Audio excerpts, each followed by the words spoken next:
તમે જોજો ઘણા બધા લોકોને દિશાની ખબર નથી, એનાથી વધારે લોકોને ખૂણાની ખબર નથી. જી હવે જો તમારા ઘરમાં ઈશાન ખૂણામાં પૂજા નથી તો મારા જેવો આવીને કૂદી પડશે કે અરે તમારે તો પૂજા પ્રોપર જગ્યાએ નથી, માટે તમારા ઘરમાં વાસ્તુ દોષ છે, તમે આને ચેન્જ કરાવો તો સારું થશે. અને એમાંય અગરબત્તી કરી હોય તો એટલી બધી રખ્યા હોય નહીં, તો આ બધી વસ્તુ એ વાસ્તુ ઇમ્બેલેન્સ છે, કારણ કે તમારા ભાગ્યમાં જે છે એ જ ભગવાને આપ્યું છે. અને આ યાદ રાખજો સાહેબ, તમારા ને મારા કરતા ઉપરવાળો જે છે ને ભગવાન છે ને, એ તમારું બહુ ધ્યાન રાખે છે. તો એ જે તમને આપ્યું છે એમાંથી જ તમારા ભાગ્યમાં તમારે મેળવવાનું છે, તો એના માટે શું કરવું?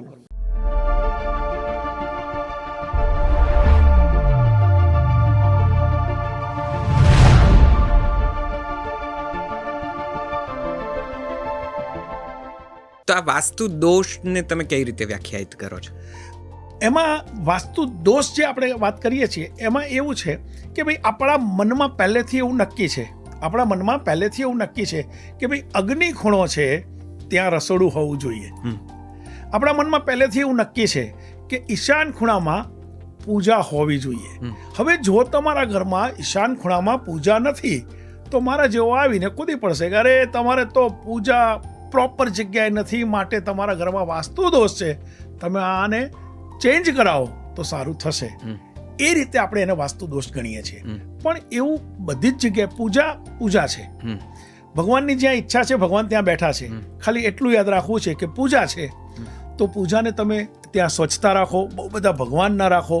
મંદિરની અંદર એટલા બધા ભગવાન હોય છે કે એકબીજાને અડતા હોય ને કોણી મારતા હોય એવું લાગે આપણને. અને એમાંય અગરબત્તી કરી હોય તો એટલી બધી રખ્યા હોય એની અંદર.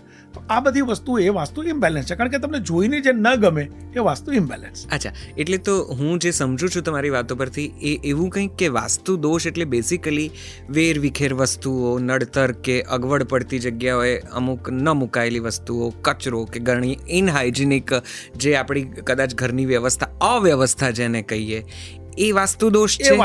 અને એમાંથી તમારા મનમાં ખોટા વિચારો આવવા લાગે, તમને એ ગમે નહીં, તમે ટેન્શનમાં આવી જાઓ, કદાચ સ્વાસ્થ્ય બગડે, એટલે આ બધી વસ્તુ થાય એટલે તમને કઈ ખોટા પરિણામો મળતા જાય, એટલે તમને એમ થાય કે વાસ્તુ દોષ છે એટલે આવું થયું. પણ એને ગોઠવવા માંડો તો કશું નથી થવાનું. ઓકે, ચાલો આપણે થોડું ગોઠવવા માંડીએ. તો સૌથી પહેલા કદાચ વાસ્તુને સમજવા માટે પેલી 10 દિશાઓ વિશે સમજવું જરૂરી છે. થોડોક પ્રકાશ પાડો, થોડુંક સરળતાથી અમને સમજો. 10 દિશા આમાં પહેલા તો આપણે આભાર માનવાનો સૂર્યનારાયણ ભગવાનનો, કે એ કાયમ એક જ જગ્યાએથી નીકળે છે એટલે આપણને ખબર છે કે આ પૂર્વ દિશા છે. સાહેબ તમે જોજો ઘણા બધા લોકોને દિશાની ખબર નથી, એનાથી વધારે લોકોને ખૂણાની ખબર નથી. જી. તો દિશા અને ખૂણા સહજ રીતે જો આપણને ખબર પડતી જાય કે ભાઈ આને આ દિશા કહેવાય અને આને આ ખૂણા કહેવાય, તો હું એવું માનું છું કે તમે જાતે જ તમારા ઘરને વાસ્તુ બેલેન્સ કરી શકો. તો દિશાને ઓળખવા માટે આપણે શું કરવું? તો સૌથી પહેલાં તો એ નક્કી કરો કે સૂર્ય ક્યાં ઉગે છે. હવે માની લો કે અત્યારે આપણે અહીંયા બેઠા છીએ, આપણે બંને જણા અહીંયા બેઠા છીએ. હું તમારી સામે પહેલી વખત આવીને બેઠો, તમારા સ્ટુડિયોમાં પહેલી વખત આવ્યો, મને ખબર નથી સૂર્ય ક્યાં ઉગે છે. પણ એક એક્ઝામ્પલ આપું છું કે માની લો કે આ સામે જે દિશા છે ત્યાં સૂર્ય ઉગે છે, તો સૂર્ય ઉગે છે એની સામે મોઢું કરીને તમે ઊભા રહેશો તો એ પૂર્વ દિશા છે. સૂર્ય જ્યાં ઉગે છે એ દિશા પૂર્વ છે. તમારો જમણો હાથ જે બાજુ જાય છે, સૂર્ય ઉગે છે એ તરફ મોઢું કરીને ઊભા રહો ને તમારો જમણો હાથ જે તરફ જાય છે એ સાઉથ છે, તમારો ડાબો હાથ જ્યાં જાય છે એ નોર્થ છે. આટલું તમારે ગોખવું પડે. સૂર્ય ઉગે છે એટલે સ્વાભાવિક છે પૂર્વ છે. સૂર્ય ઉગ્યા પછી જે આથમે છે એની સામે આથમે એટલે પશ્ચિમ. તો પૂર્વ અને પશ્ચિમ, ડાબો હાથ ઉત્તર છે અને જમણો હાથ દક્ષિણ છે. તો આવી રીતે થઈ 4 દિશા. હવે 4 દિશામાં 4 ખૂણા. તો કે 4 ખૂણા કયા? તો કે સૌથી પહેલા ઈશાન ખૂણો. તો ઈશાન ખૂણો એ શું છે? એ પૂજાનો ખૂણો છે. પછી છે એક અગ્નિ ખૂણો. તો અગ્નિ ખૂણો શું છે? તો એ પ્રોગ્રેસનો ખૂણો છે. પછી છે એક નૈઋત્ય ખૂણો. તો ઈશાન ખૂણો જે છે, ઈશાન ખૂણો એ ઉત્તર અને પૂર્વ વચ્ચે જે ખૂણો આવે છે, નોર્થ અને ઈસ્ટ વચ્ચે જે ખૂણો આવે છે અને ઈશાન ખૂણો કહીશું. ઈસ્ટ અને સાઉથ વચ્ચે જે ખૂણો આવે છે ને અગ્નિ ખૂણો કહીશું. સાઉથ અને વેસ્ટ વચ્ચે જે ખૂણો આવે છે ને નૈઋત્ય ખૂણો કહીશું. અને વેસ્ટ અને નોર્થ વચ્ચે જે ખૂણો આવે છે એને વાયવ્ય ખૂણો કહીશું. તો આ થઈ 4 ખૂણા, 4 દિશા એટલે 8, આકાશ અને પાતાળ. એટલે ટોટલ 10 દિશા આવી રીતે થાય. અચ્છા, અને આ 10 દિશાઓમાં શું મૂકવું, શું ન મૂકવું, અથવા તો ઘરની વ્યવસ્થામાં શું આવવું જોઈએ, કયો ઓરડો અને ક્યાં શું ગોઠવણ થવી જોઈએ, એ બધું પણ ધારાધોરણ મુજબ નક્કી છે. નક્કી છે એ બધું જ. દાખલા તરીકે હું આપને કહું, આપણે એવું કહીએ છીએ કે ભાઈ ઘર છે તો ઘરની અંદર બધી જ વ્યવસ્થા હોવી જોઈએ, પણ એની સાથે સાથે ઘરની અંદર એક પ્રકારની એવી આત્મીયતા હોવી જોઈએ એકબીજા પ્રત્યે. ઘરના જેટલા પણ કુટુંબના જેટલા પણ સભ્યો છે એને એકબીજા માટે માન સન્માન હોવું જોઈએ, એકબીજાના માટે ઇન્ટિમસી હોવી જોઈએ. તો આપણે એવું કહેવાય છે કે કોઈના દિલ સુધી પહોંચવું હોય તો પેટ થ્રુ પહોંચાય. એને કંઈક સારું જમાડશો તો સૌથી પહેલું આપણે રસોડાની વાત કરીએ. જી. તો રસોડું ક્યાં હોવું જોઈએ? વાસ્તુશાસ્ત્રમાં એવું કહેવામાં આવ્યું છે કે અગ્નિ ખૂણામાં રસોડું હોવું જોઈએ. અચ્છા. ખરેખર ખૂણો એટલે શું? આમ જનરલી કેવું હોય છે કે આપણને દેખી રીતે અત્યારે આપણે આ રૂમમાં બેઠા છીએ તો આ રૂમમાં આને આપણે ખૂણો ગણીએ છીએ. બરાબર. પણ સાચા અર્થમાં ખૂણાનું માપ શું કહેવાનું? તો માપમાં એવું છે કે જે દિશાનો જે માપ હોય એનો 9મો ભાગ કાઢી નાખો અને પછી જે વધે, એટલે કે માની લો કે આ 20 ફૂટની છે, આ દિવાલ 20 ફૂટની છે તો 2 ફૂટ, અને આ માની લો કે 10 ફૂટની છે તો 1 ફૂટ, એટલો ખૂણો ગણાય. અચ્છા. તો ખૂણાનું બહુ જ અગત્યતા છે જીવનમાં. પણ સાદી રીતે તો એમ સમજવાનું ને કે ઉત્તર અને પૂર્વ દિશાની વચ્ચેનો એક ભાગ, સાદી રીતે એ સમજવાનું, એ ઈશાન ખૂણો. સાદી રીતે એ સમજવાનું. પણ નૈશદભાઈ, ઘણી વખત પૃથ્વી ઉપર આપણું મકાન આમ ના હોય, ક્રોસમાં પણ હોય. જ્યાં દિશા છે ત્યાં ખૂણો છે, અને જ્યાં ખૂણો છે ત્યાં દિશા છે.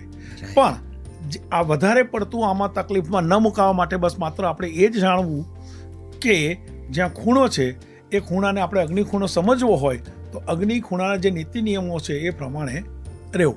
એટલે અગ્નિ ખૂણામાં રસોડું હોવું જોઈએ. અગ્નિ ખૂણામાં રસોડું હોવું જોઈએ, પણ નથી. એવું બને? નથી. તો અગ્નિ ખૂણામાં રસોડું નથી તો બીજો એક ખૂણો વાયવ્ય ખૂણો છે. વાયવ્ય ખૂણામાં પણ તમે રસોડું બનાવી શકો છો. ઓકે. હવે વાયવ્ય ખૂણામાં કેમ? તો કે વાયવ્ય ખૂણો જે છે, વાયવ્ય ખૂણાના જે સ્વામી છે ચંદ્ર છે, અને ચંદ્ર એટલે સ્વાદ, ચંદ્ર એટલે જીભ, ચંદ્ર એટલે ખોરાક, ચંદ્ર એટલે મન, ચંચળ. તો તમે ત્યાં પણ બનાવી શકો છો કિચન. હવે માની લો 1 મિનિટ માટે નથી અગ્નિ ખૂણામાં વ્યવસ્થા, નથી વાયવ્ય ખૂણામાં વ્યવસ્થા, કોઈ બીજી જગ્યાએ આપણી પાસે માની લો કે રસોડું બનાવવાની વ્યવસ્થા છે અને બની ગયું છે, અથવા તો આપણે ફ્લેટમાં ગયા રહેવા અને ત્યાં આપણને મળી ગયું, તો પણ હું હંમેશા એવું કહું છું કે ચિંતા નથી કરવાની, કારણ કે તમારા ભાગ્યમાં જે છે એ જ ભગવાને આપ્યું છે.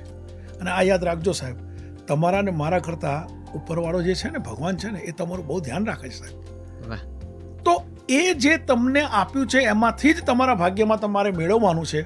તો એના માટે શું કરવું? તો એ યાદ રાખવું કે ભાઈ માની લો કે રસોડું આપણે ત્યાં બનાવીએ છીએ તો ત્યાં મંગળ તત્વ ઊભું થવું જોઈએ. તો મંગળ તત્વ ઊભું કરવા માટે શું કરવાનું? તો બસ સીધી રેમેડી છે, લાલ કલરનો ઉપયોગ થવો જોઈએ. તો 0નો એક લાલ બલ્બ, કોઈ પણ જગ્યાએ રસોડું છે, 0નો એક લાલ બલ્બ ચાલુ કરી દો તો રસોડાનો બીજી જે દિશા કે બીજા ખૂણામાં જે બનાવ્યું છે એનો જે દોષ છે એ દોષ દૂર થશે થશે થશે અને થશે.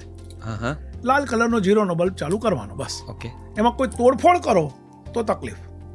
કારણ કે આજકાલ તો એવું છે કે એ સમય ગયો જ્યારે આપણે આપણા પ્લોટ્સ લઈને ઘરો બનાવતા હતા અને એ વ્યવસ્થા સચવાતી હતી. હવે તો પ્લોટ્સ નથી મળતા અને ઘરો લગભગ તૈયાર હોય છે ને એમની પણ પેટર્ન બધી લગભગ નક્કી જ હોય છે. દરેક ઘરોમાં અમુક બાય અમુકનું ડ્રોઈંગ રૂમ ને પછી સામે રસોડું ને એવું બધું ગોઠવણ હોય છે. એટલે બહુ ચોઈસ રહેતી નથી, ઓપ્શન રહેતું નથી કે અગ્નિ ખૂણામાં રસોડું મળે કે ન મળે. હું એક વાત ચોક્કસ કહું છું કે આપણો દેશ જ્યારે આ ધર્મના નામે આપણે કહીએ છીએ ને વાત, તો એની સામે આપણને એ લોકો બહુ લિબરલ હતા. જે તે વખતે આપણને એ લોકોએ બહુ આઝાદી પણ આપી છે.